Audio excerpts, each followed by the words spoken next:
Salam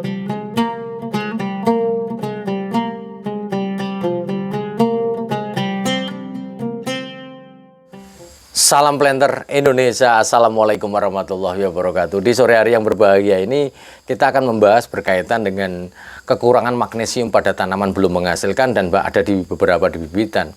Bahwa seperti gambar yang tertampil di sini, ini adalah sebuah gambar tanaman kelapa sawit yang mengalami kekurangan magnesium. Hal ini sering terjadi ketika lubang tanam kita tidak ada magnesiumnya, dan juga bahwa di dalam waktu di saat pembibitan bahwa medianya juga tidak terpenuhinya magnesium di bibitan. Sehingga kalau melihat dari gambar ini, maka ya daun yang sudah menguning ini tidak bisa kembali hijau, karena bahwa balik lagi bahwa magnesium adalah bagian dari fotosintesis, yang mana ketika tidak ada magnesium di dalamnya, maka terjadilah gagal pembentukan hijau daun dengan sempurna. Sehingga yang terjadi adalah menguning seperti ini. Seperti yang kemarin saya katakan bahwa magnesium adalah salah satu unsur hara mobile yang terakumulasi pada daun yang tua, maka dimulai pada daun yang tua seperti ini. Kalau kita melihat kembali lagi, jika memang kuningnya seperti ini, maka ya tidak kembali lagi.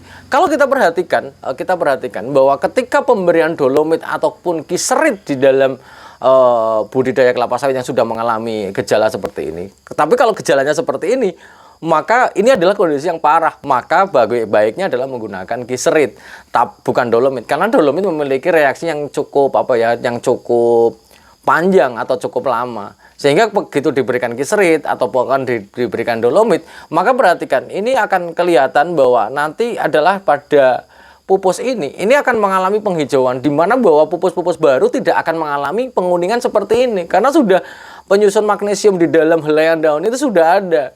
Jadi mari perhatikan di dalam pemberian magnesium, baik menggunakan dolomit di lubang tanamnya, termasuk di dalam bibitan. Kalau kita melihat di bibitan juga, apakah di tanaman belum menghasilkan saja yang kemungkinan akan kekurangan magnesium? Jawabannya adalah tidak.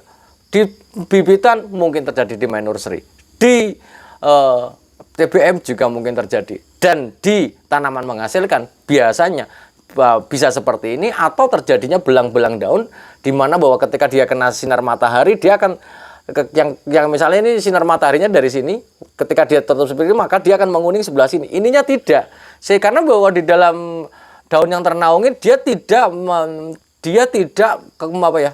tidak terjadi fotosintesis dengan sempurna, sehingga daun-daun kita berharap daun-daun barunya ini kembali pulih. Dan kalau kita lihat ini di pembibitan ya, lihat di pembibitan ini juga kondisi tanaman kelapa sawit yang minus akan magnesium. Ini mungkin perlunya media tanam kelapa sawit, apalagi di polybag besar, perlunya sampai 40 gram dolomit itu sendiri, ini dasarnya. Jadi memang harus ada pemberian dolomit untuk menunjang dari pertumbuhan bibit itu sendiri. Dimana bahwa kalau ini tidak diberikan dan tidak diselamatkan dengan pemberian magnesium, Pak Pendi, kalau di bibit seperti ini bisa ditambah apa yang lebih cepat? Ditambah dengan kiserit 10 gram. 10 gram kemudian disiram, maka dia akan terpenuhinya magnesium ini. Kalau dia sudah dipupuk ini kembali lagi, pupus ini akan mulai kembali pulih dan tidak akan menguning secara utuh ya. Kemudian kalau misalnya di sini kembali lagi, kalau di sini juga tanaman kekurangan magnesium bisa parah. Bahkan kalau di sini kalau udah seperti ini gimana coba? Kan akan sangat berantakan sekali ya di dalam pertumbuhannya, akan sangat berpengaruh. Dan segera berikan pupuk magnesium, baik menggunakan dolomit ataupun kiserit. Ketika kita memilih dolomit ataupun kiserit adalah ketika sudah parah, maka jangan pakai dolomit. Dolomit reaksinya panjang karena dia batuan yang digerus saja. Tapi kalau dia sudah parah banget, menguning, bahkan pada tanaman belum menghasilkan seperti ini harusnya sudah pakai kiserit. Tapi kalau dolomit dia rantainya panjang karena dia bentuknya batuan yang dihaluskan saja. Mungkin itu saja dulu yang dapat saya sampaikan pada kesempatan di sore hari yang berbahagia ini. Semoga bermanfaat. Dan mari kita penuhi kebutuhan tanaman sehingga nanti ke depannya setelah produksi tanaman akan memenuhi kebutuhan kita. Terima kasih. Salam Planter Indonesia. Assalamualaikum warahmatullahi wabarakatuh.